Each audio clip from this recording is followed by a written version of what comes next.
Hello, welcome to Coaching Thick Talk. I am Coach Rezzhel from Life Coach Philippines, and this is coaching for purposeful living. This coaching conversation is for individuals who are in the process of self encounter, and my mission is to create a safe space so you can connect back to yourself and understand your purpose in life. Help you unlock joyful living and support you as you thrive in your calling. So, thank you for joining me live today. And please leave your digital footprints by letting us know where you are coming from today. Please also do tag a friend and circulate this video to help us reach more individuals who are interested in need who might be in need of what I'll be sharing for this session. You may also give some shout outs to people you want to greet and reach out with some inspiring message. Now, if you are watching these on a replay, please do comment hashtag replay. I am streaming via Facebook page of Life Coach Philippines and YouTube channel Coach AI Connect. So if you are new to our platform, please like, follow, and subscribe. So let me tell you more about my background for this afternoon. So again, I am from Life Coach Philippines. I am a professional life and mental health coach with coaching focus on purpose and calling. So if you are that person who is currently in your season right now that you want to know your purpose, your calling, your mission in life, if you are that person as well that you're just feeling empty inside and you're just like not connecting to life anymore, then do get in touch with me. I am also a master builder apprentice of Master Coach A, and we build tribe as we help your unstoppable come true. I am also the operations manager of Decode Coffee Republic, the home of certified life coaches here in the Philippines, offering 24 by 7 coaching services on demand. So I am currently at DCAP right now. So if you are that person or if you know someone who wants or who is in need to connect with somebody or a life coach, then we are open here at 9 a.m. to 8 p.m. Allow them to know that we are inside Pioneer Center compound. We'll be more than happy to serve them and to also connect with them and know in what way we can be able to support you or that person in this season. Okay, so for this afternoon, I will be talking about decode the void. So let's talk about emptiness. So I don't know how comfortable you are with that, but I am just so excited to share with you learnings or to open some discussion about the world of emptiness.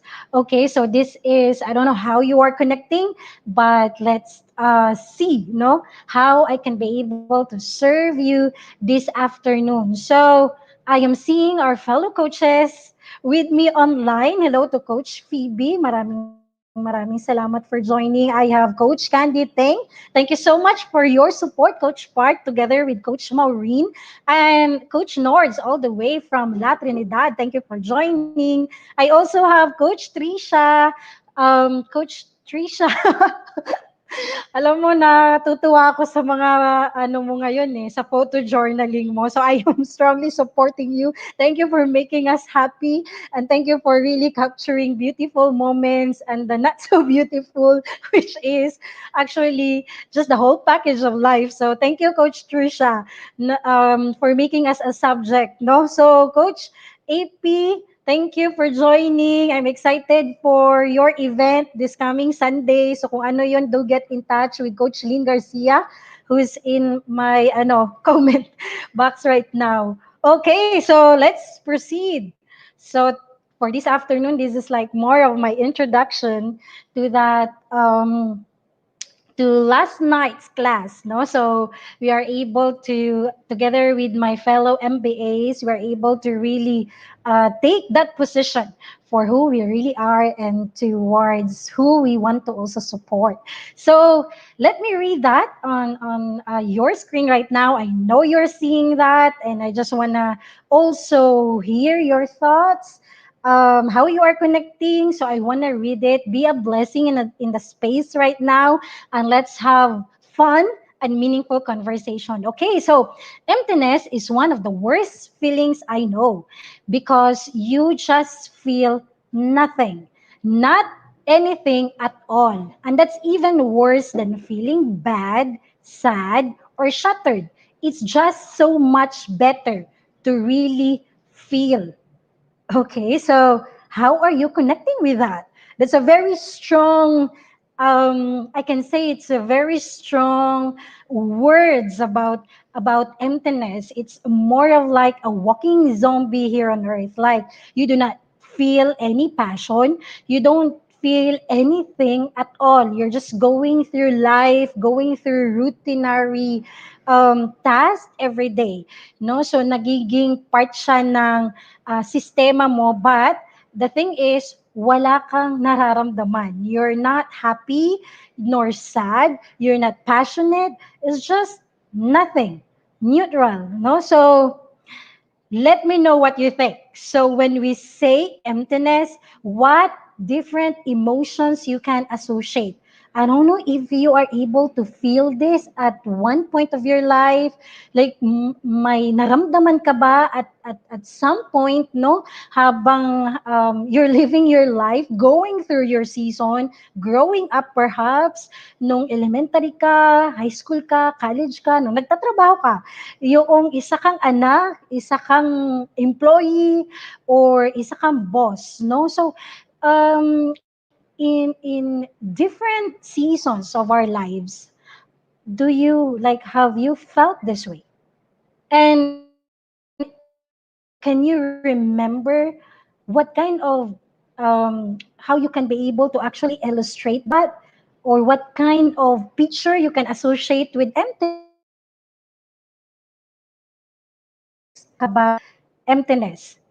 So I want to hear it. Like, how do you think about emptiness? So I want to hear it. Like when we talk about emptiness, picture perhaps, image that you can be able to connect with emptiness. Okay, so I'm waiting for that. Coach Lynn has the link, no, for her event this coming Saturday. So please click that so you can join her. So that's a very interesting event. Okay.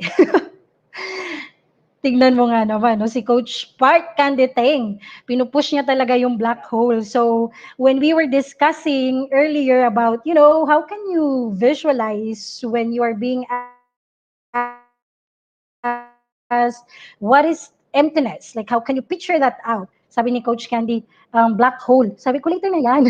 Later na natin yan pag-usapan, no? So, well, sabi nga niya dito, it's a black hole. Sabi naman dito ni Coach Phoebe, yes, feeling of hopelessness. So you can still associate it with a feeling, no, or an emotion, no, Coach Phoebe. Thank you for sharing that. So let me know in the comment um, when we talk about emptiness. What illustration, what picture, what image can you actually visualize when we talk about that word? Sabi ni Coach Phoebe, long, narrow tunnel. No? So malamang, kasi long, narrow tunnel siya, Coach Phoebe. No? It's kind of cold as well in a long, narrow tunnel. No? So thank you for that. Okay, so let's proceed. I will be showing up some pictures here. No, so I'm fond of pictures. I'm fond of visualizing things because I'm a visual learner. And aside from that, no, napaka-visionary ko din sa mga bagay-bagay. So let me share with you some pictures here, and let me know what kind of concept, idea, thoughts that you feel that you are connecting with. Okay? So, here we go. So, dun sa mga coaches natin na hindi pa nag-share, please do share what image or picture you are seeing when we talk about emptiness. Okay. So, here's a battle here, no? So, an empty battle. So, what kind of memories or ideas or thoughts that you are connecting with what you are seeing on screen right now. So that's like an empty bottle. So of course, wala siyang laman, no? So, how are you connecting with this picture? Hello, Coach Kulin, my friend. So, thank you for visiting Dicap as early as 7 a.m. Hindi. But thank you for being with us in an early morning, no? Opener yan si Coach Kulin kanina.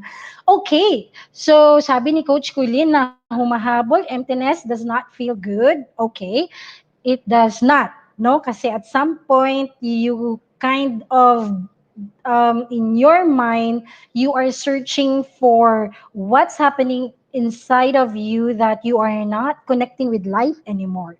You're not happy. You're not also that sad, but you're not passionate. So um, it's not really a comfortable and it doesn't feel good, no kind of feeling. Yes, thank you for sharing that, Coach Kulin. So that is one of the representation right here, no? An empty bottle that we can also associate emptiness. How about that? No? So, yan, nilagay ko yan para kay Coach Part kasi yan yung isang bagay na she's really strongly connecting when it comes to emptiness. So that's an empty box. It's not just an empty box, it's also a transparent box. So let me know how you are connecting with this when we talk about emptiness and this empty box right here. How are you? I mean, as you are seeing it, what are the thoughts, the ideas that are coming in your mind right now when we talk about emptiness? That transparent box there. Hello, my coach. Thank you for joining. Okay, so let's move on. How about this one? That's an empty room. How about that? Okay, so what does in your end, how are you connecting? What is this reflecting on you? Like thoughts, ideas that you can connect with? It is a void. Yeah, thank you for that, my coach. Indeed, it is a void. Emptiness is a void. It is like a feeling that there is nothing there. Again, nothing excites you. No, you don't feel, it's just neutral. Like you go on, you wake up every day, all you can remember is that you have routinary tasks that you have to do. You need to go to the office to do the works that you are expected to do, get your salary, support the people that you need to support to. You eat, you drink, what else?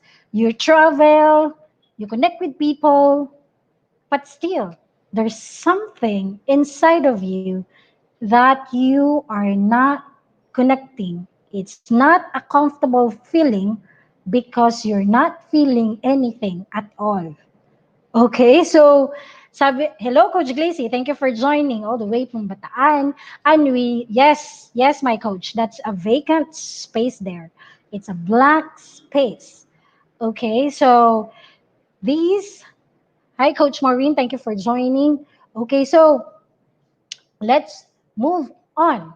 So thank you so much for your thoughts. I appreciate it. So how about this one? So earlier I have shown you an empty bottle.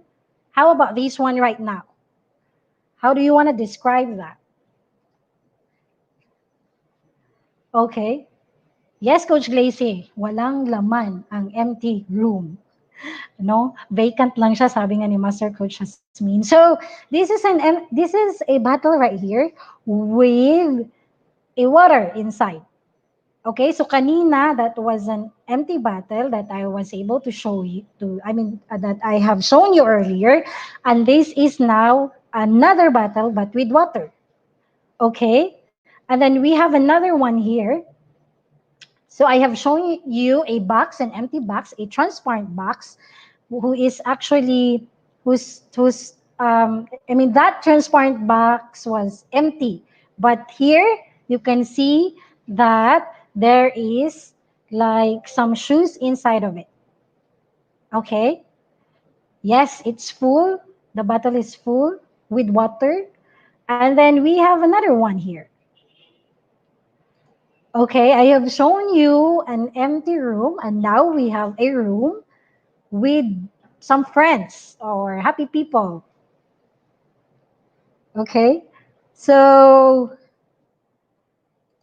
we have an empty bottle and then a bottle with water. We have an empty box and then a box with some shoes in it. And then we have an empty room. And then we have a room right now with friends or with people inside. So, what is emptiness? Let's talk about emptiness. Okay, so that's the difference between an empty space and a space with something in it. Okay, so hello, Coach Nilo. Thank you for joining. So let's talk about emptiness. So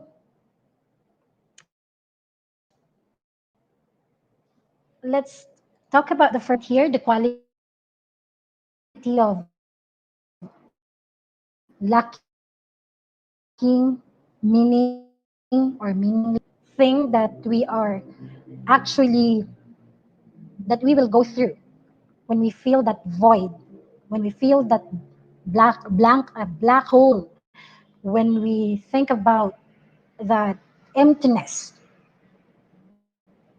that journey of the lack of meaning or meaninglessness with situations, with things, with people. So when you can't find meaning to what you do in your connection with people or the things that you are doing every day, then that's actually the journey there. Meaning to say, the journey of feeling that emptiness is actually already starting. And then another point here is having no emotion or purpose because it's just neutral. Like you don't feel alive at all, nor you feel really, really sad. It's just neutral. And then because it's neutral, you go through life doing the same things, connecting with the same people, but actually you don't know the reason why you do it or the purpose why you're doing it in the first place. That's why it's just disconnecting.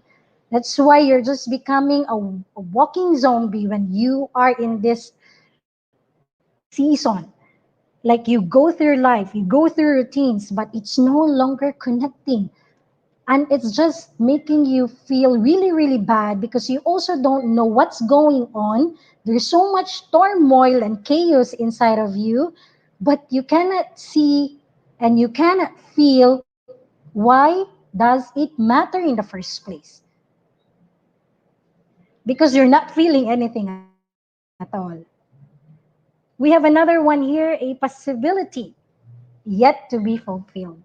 So let me just read a few comments here. So yes, Maureen, that's a very good question there. What is a picture of an empty life?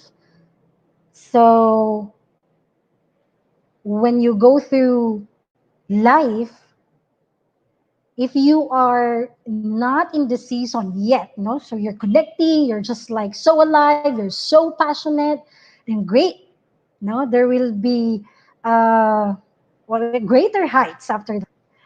But if you are on the other, I mean, it's not really on the other end because emptiness can strike or can happen anytime when what you're doing is no longer connecting to your purpose or what you really want to do, or you're not reflecting to who you really are. So that void there, that emptiness, okay, will start to happen. So hindi siya one time, big time. It can happen anytime, especially when there is like it's giving you a signal already. It is a form of signal. Sabi nga dito sa number 3, a possibility yet to be filled. No? So may mangyayari, nagiging vacant. Meron siyang moment na you're no longer connecting kasi there is something about to happen, but you just need to really pause and see where you can go from there. Sabi ni Coach Glacy, emptiness is there, but you cannot feel it that it is there. You cannot feel your existence. O, di ba? Malala siya kasi you are meant to live life to the fullest. Although it's not perfect, and indeed you feel different emotions, it depends upon what's happening in your current season, but not feeling that you are existing, you're like a walking zombie, you don't feel any life at all in you, is like the worst, one of the worst thing that can ever happen. But then again, since this is life and there is a process, we need to just like really take time to pause and identify what we have to do from there.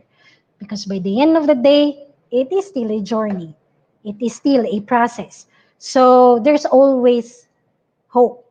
So we may try changing who we are in an attempt to fit, and even if we achieve new feeling of belonging, the emptiness remains, the void remains. More often than not, the void we seek to fill is because of our soul's natural spiritual yearning.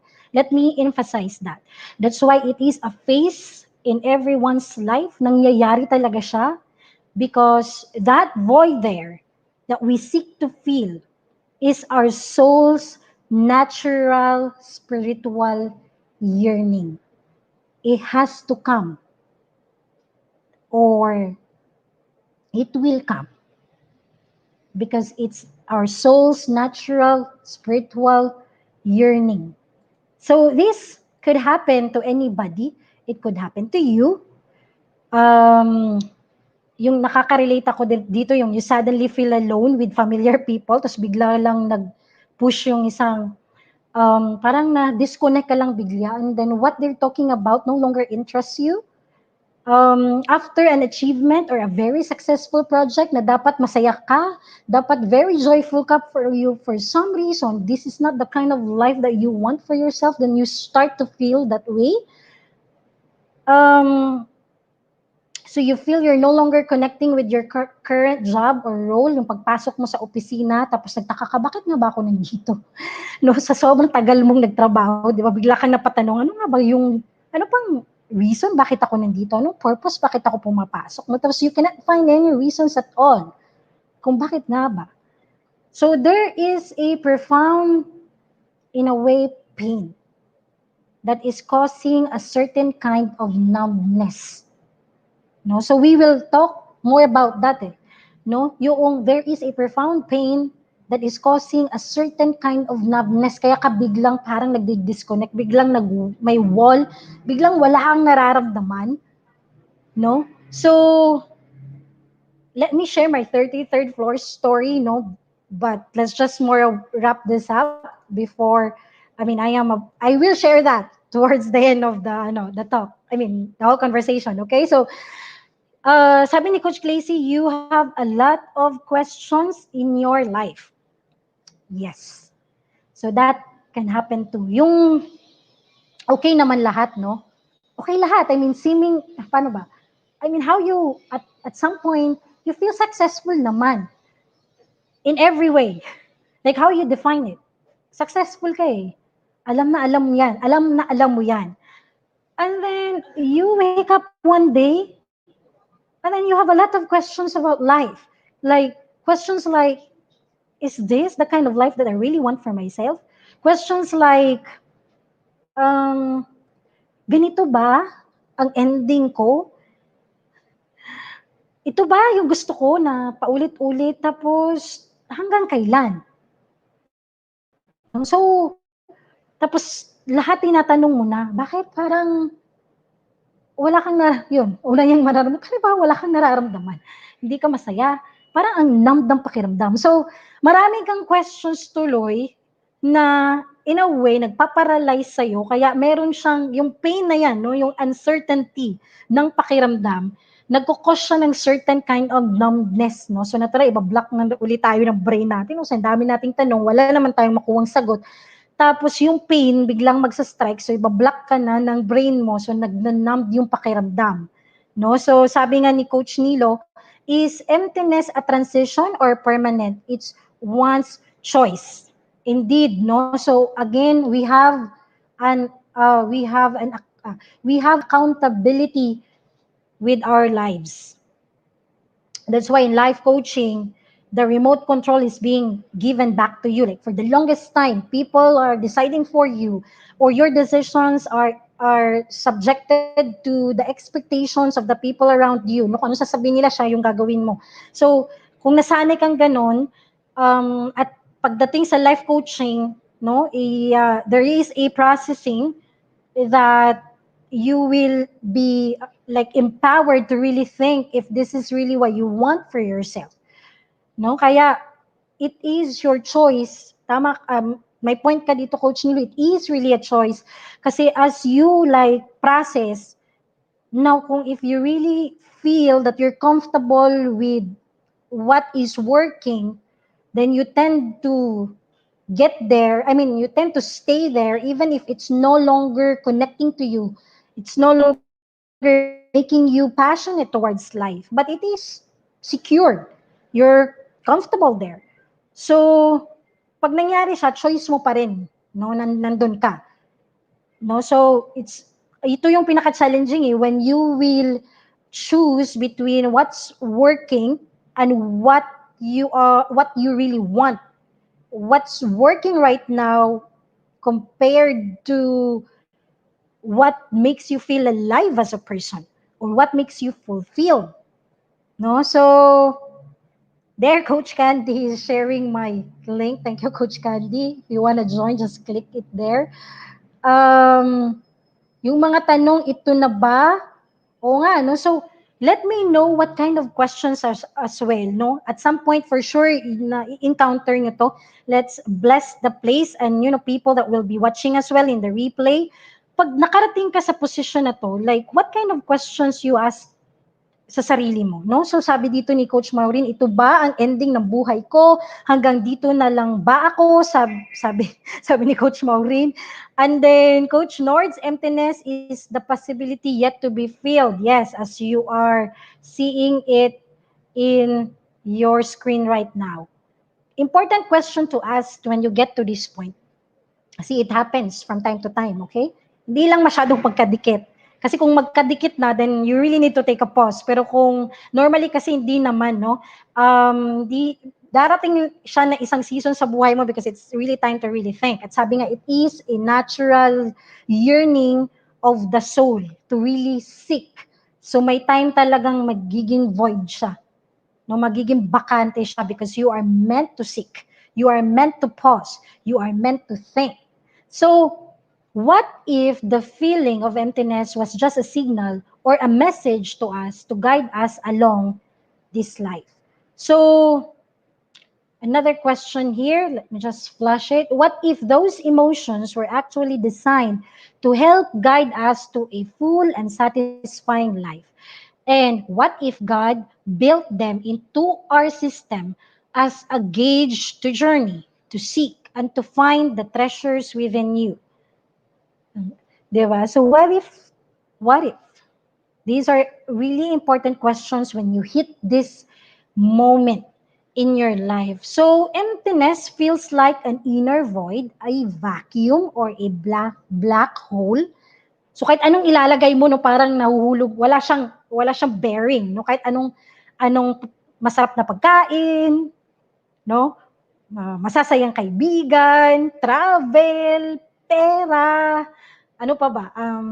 These are good, no? Don't get me wrong. These are good. But this kind of emptiness is just so special because I believe that indeed this is created by God. So you can really pause if the kind of life you are living right now is really the original design for you. If it is really who you are, if this is the kind of life that matters to you, or if this is the kind of life that fulfills you. So saan ka man doon, kailangan siyang dumating kasi kailangan mong mag-align, kailangan mag-isip. So, Emptiness isn't a bad thing. Okay, so let me know how you are connecting with that. So, tanungan ni Coach Phoebe, how long will I be there? What lessons is this giving me? Where is God in this situation? That's a good one. Hello, Coach Al. Thank you for joining all the way from Zamboanga. Coach Nilo here. God's fullness answers the journeys of emptiness. So, it's like shaping a clay into a pot. It is in the emptiness inside that holds whatever we want.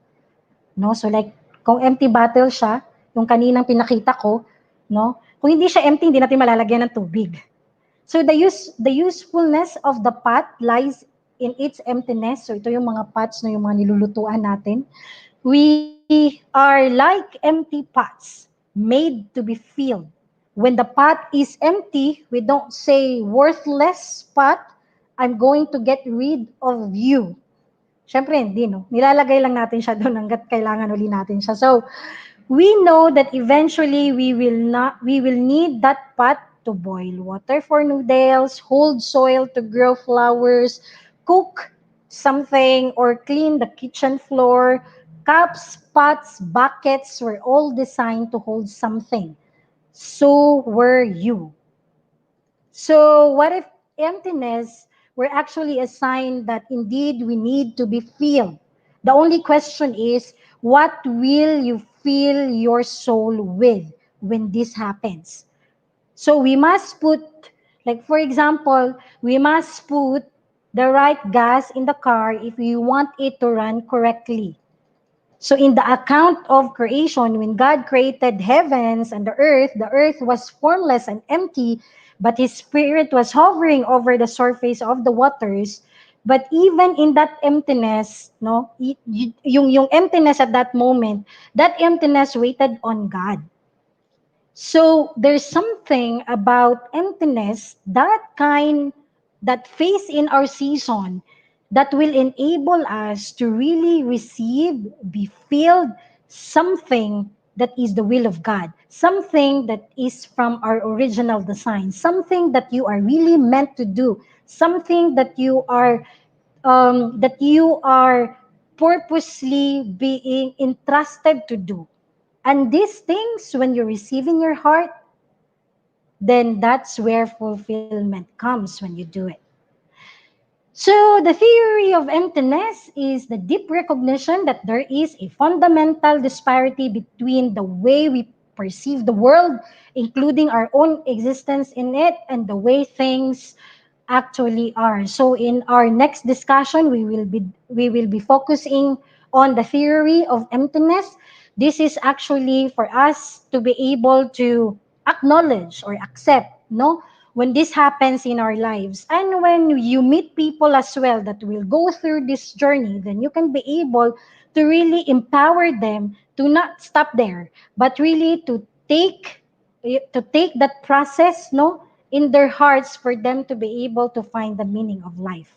Okay, so in this whole, before I will end this talk, I wanna invite you, no, to my workshop, Path to Self Encounter. This is a 6-week journey to finding your way from understanding your purpose to nurturing the joyful zone. So if you are in your season right now where you feel empty, like you're just there feeling that void, then do hop in. Let's journey together towards yourself, towards who you really are, and let's see, no, where this emptiness is coming from so you can be able to really live a fulfilled life from there. Also, I want to invite you to my tribe. So there is like Coach Candy will share the link there. So I have joined the Master Builder Apprenticeship Program of Master Coach A, and it fueled me to think far bigger about the impact that I want to do. So I set this up, this tribe right here. The goal of this platform is to create a safe space where you can thrive in your mission, as we build purposeful relationships. So if you're feeling that void, you don't know where to go, and you just want to stop and really pause and reflect on life, and you want that nurturing so you can be able to really do your purpose, your calling in this lifetime, then join me here. No, this is a platform, this is my community wherein I will be um, journeying with you through self encounter, nurturing, and whatever we can partner with that we can do together as a community to serve your goal, also to serve the people around you. Okay, so maraming salamat for joining me. Thank you for your comments. No, so ang maraming salamat for blessing this space right now and for blessing the people that will join the replay. No, so thank you, Coach Colleen. Maraming salamat, and I can see Jen here. Thank you for joining. Coach Al, thank you again for joining this afternoon. So I as end this conversation, let me invite you to be part of what we are doing as an organization of professional certified life coaches. So do join us for another coaching conversation tomorrow with Coach TJ for coaching for unhooked living, Coach Marife for coaching for overcoming, and Coach Maureen for coaching for single living. So I would also like to invite you to Master Coach A's Co-Actively Co-Create Life Coach Certification Program. This is a comprehensive approach to learning and mastering life coaching as an active process of creating a new path to achieving results in life so that success is inevitable in every coaching relationship. It includes 21-day web-based learning, 3-day live coaching bootcamp with Master Coach A, and 3-day live business bootcamp with senior coaching team. The program package also comes with many other bonuses, so connect with me through 0917-586-1661 to discover the opportunities waiting for you in this profession. So once again, this is Coach Rezzhel from Life Coach Philippines for Coaching Thick Talk. Coaches like us think and talk like this. This is us in the Philippines. Love, bam, boom, love, bam, boom, love, bam, boom. Goodbye.